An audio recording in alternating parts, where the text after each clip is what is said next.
Le Sénégal résiste aux États-Unis d'Amérique, clairement, en rejetant la décision des États-Unis de sanctionner les éléments de la CPI.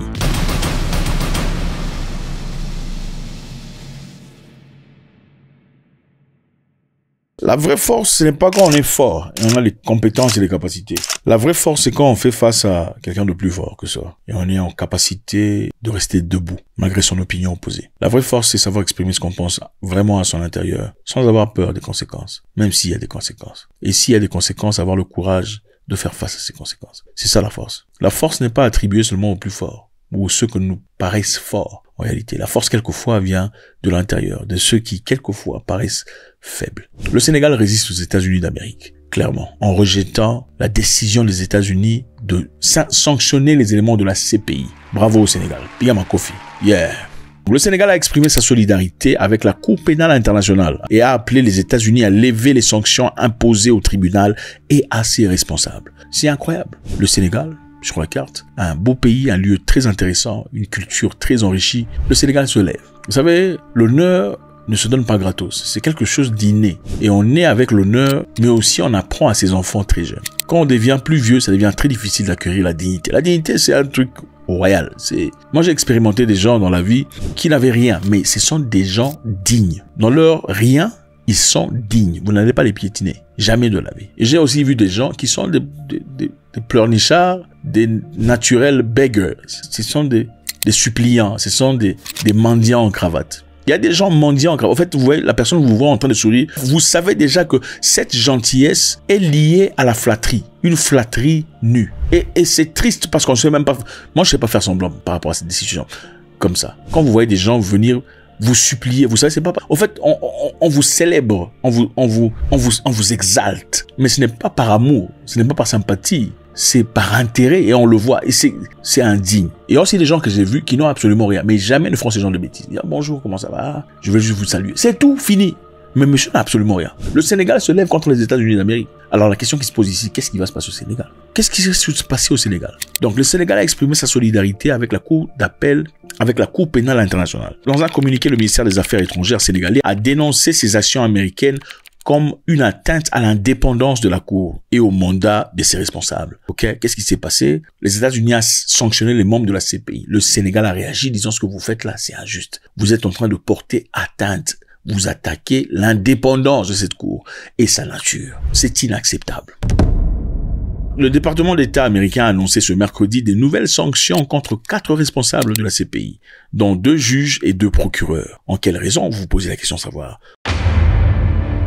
En raison de leur participation à des enquêtes visant des responsables américains et israéliens soupçonnés de crimes de guerre. Les États-Unis sanctionnent la CPI et ses membres parce que la CPI et ses membres font les investigations contre les autorités américaines et israéliennes soupçonnées de crimes de guerre. Vous savez, quand on grandissait, nous, on trouvait les États-Unis comme un grand frère. Faut dire la vérité. Quand vous regardez la télévision, Hollywood, c'est aux États-Unis. Batman, c'est un Américain. Superman, américain. Bioman, américain. X-Or, américain. Tous ces gens-là. Rambo, américain. Schwarzenegger, américain. Chuck Norris, américain. On ne pouvait que penser que les États-Unis étaient parfaits. Enfin, sur le plan moral, si vous regardez les guerres aussi, dans les films, quand on grandissait, c'était généralement les Américains contre les Vietnamiens. Et dans le film, les Américains c'était les bons, les Vietnamiens c'était les méchants, n'est-ce pas? Et aussi, si c'est avec les Russes, comme avec Rambo, les Américains étaient les bons et les Russes étaient les méchants. En fin de compte, on comprend que c'était une très belle propagande parce que on a fini par réaliser ou croire que c'était ça la réalité. Mais en réalité, si vous suivez l'histoire, dans son intégralité, vous comprendrez qu'au Vietnam, les Vietnamiens n'ont dérangé personne. Ils ne sont pas partis aux États-Unis pour faire la guerre. Les Américains sont partis là-bas parce qu'ils craignaient que le Vietnam devienne totalement communiste. Et ça, c'était hors de leur agenda. Mais ils sont partis chez autrui faire la guerre pendant plusieurs années. Vous comprenez? Maintenant, naturellement, quand on entend les États-Unis, on sait que les États-Unis faisaient partie des pays qui ont sujet qui est la Cour pouvant remettre en question, poser des questions légales à quelconque leader qui fasse des choses incroyables, insupportables, avec ce qui s'était passé à la Deuxième Guerre mondiale au pays qu'on ne cite pas. Alors, il a fallu créer une cour qui puisse remettre en question, qui puisse poser des questions, qui puisse juger les personnes dictateurs méchantes qui prennent de vie, n'est-ce pas? Alors, si les États-Unis ont soutenu tout ça, pourquoi les États-Unis ne voudraient pas se faire investiguer? Si les États-Unis souhaiteraient que tous les autres pays désirent, enfin, tous les autres pays, naturellement, acceptent ces investigations, ou qu'on veuille carrément le bonheur de tout le monde. On se pose la question. Pourtant, quand on a condamné Poutine récemment ici, les Américains ont tapé les mains, n'est-ce pas? On a dit oui, justement, il faut condamner Poutine pour crime de guerre, n'est-ce pas? Reaction to the International Criminal Court issuing an arrest warrant for Vladimir Putin? Well, I think it's justified. Provide information to the ICC. War crimes in Ukraine. He's clearly committed war crimes. Alors c'est quand même bizarre. Parmi les personnes sanctionnées figure Mamé Mandiaye Niang, ressortissant sénégalais et procureur de la CPI. Donc, un Sénégalais à la CPI, qui représente évidemment, a été soutenu par son Premier ministre. Pendant que les États-Unis le sanctionnent, le Premier ministre dit « Gloire à toi, mon ami, bon courage, tu fais du bon travail ». Et en passant, ce que les États-Unis sont en train de faire est en réalité une attaque contre la liberté de la CPI et son opération.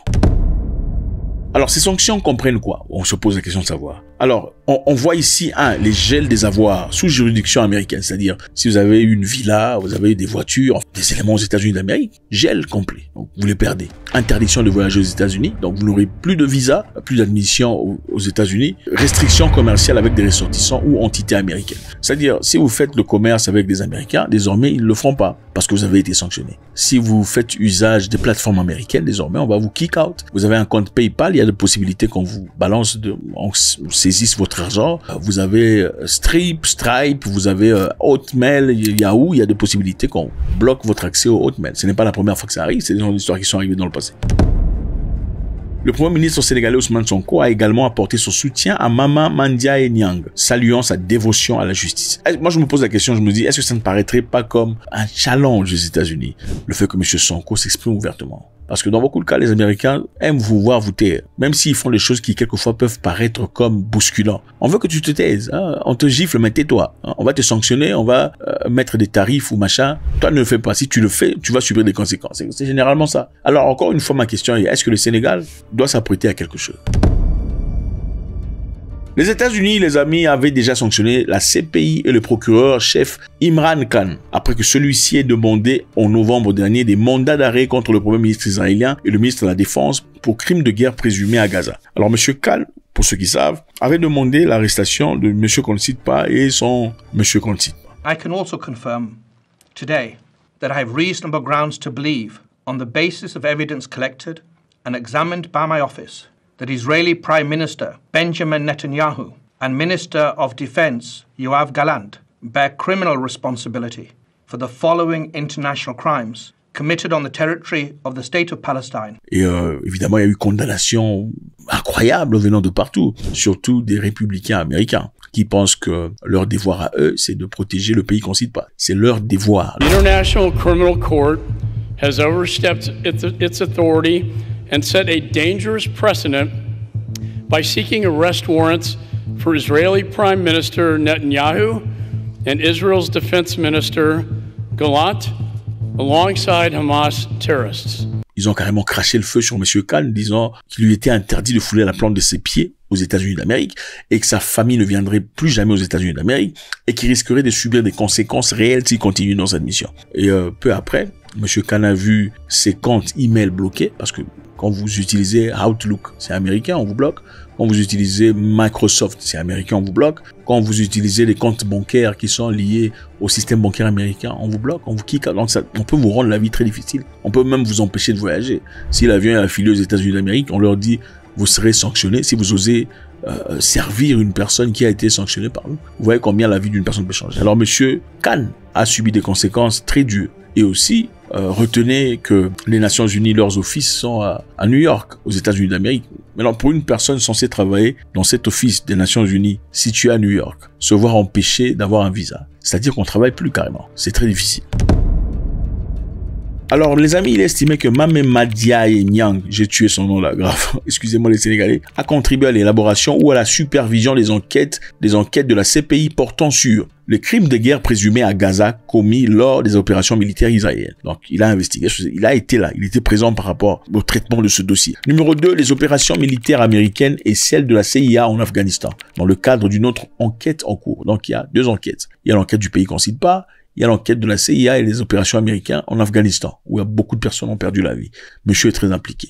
Alors, c'est les raisons pour lesquelles on dit, bon, monsieur, tu seras sanctionné. Ces dossiers sont hautement controversés, d'autant plus que les États-Unis ni Israël ne sont membres de la CPI, contrairement à la Palestine et à l'Afghanistan, ce qui donne à la Cour une compétence territoriale sur le crime présumé commis sur leur sol. Donc, la Palestine et l'Afghanistan ont autorisé la Cour de faire des investigations puisque ces faits ont été commis sur leur territoire, même si les États-Unis d'Amérique et Israël ne font pas partie de ceux-là qui acceptent la juridiction de la Cour. Mais en attendant, on espère que tout le monde accepte. Surtout les Africains, partez là-bas, on vous juge, on vous jette en prison. Bref, ma question est celle-ci. Est-ce que vous pensez qu'il y a un truc qui risque d'arriver au Sénégal?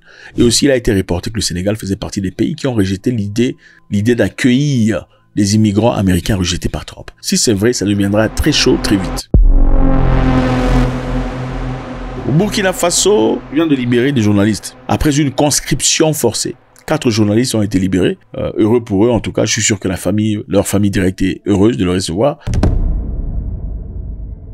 Il y a Gezuma Sanogo, qui est président de l'association des journalistes au Burkina Faso, et Phil Ronald Zongo. Ils ont été libérés très récemment après avoir forcé d'intégrer l'armée burkinabé. Alors le 21 mars 2025, lors d'un congrès de l'AGB à Ouagadougou, Gezuma, ce monsieur ici, Sanogo, avait dénoncé la transformation des médias publics du Burkina Faso en machines de propagande. Donc il dit que la radio, la télévision et tout le bazar sont devenus des machines de propagande pour sanctifier M. Traoré et tout ce qu'il fait. Donc ce ne sont plus des institutions libres où on peut librement critiquer et dire ce qu'on pense vraiment. Maintenant, ça devient une machine à propagande et c'est inacceptable.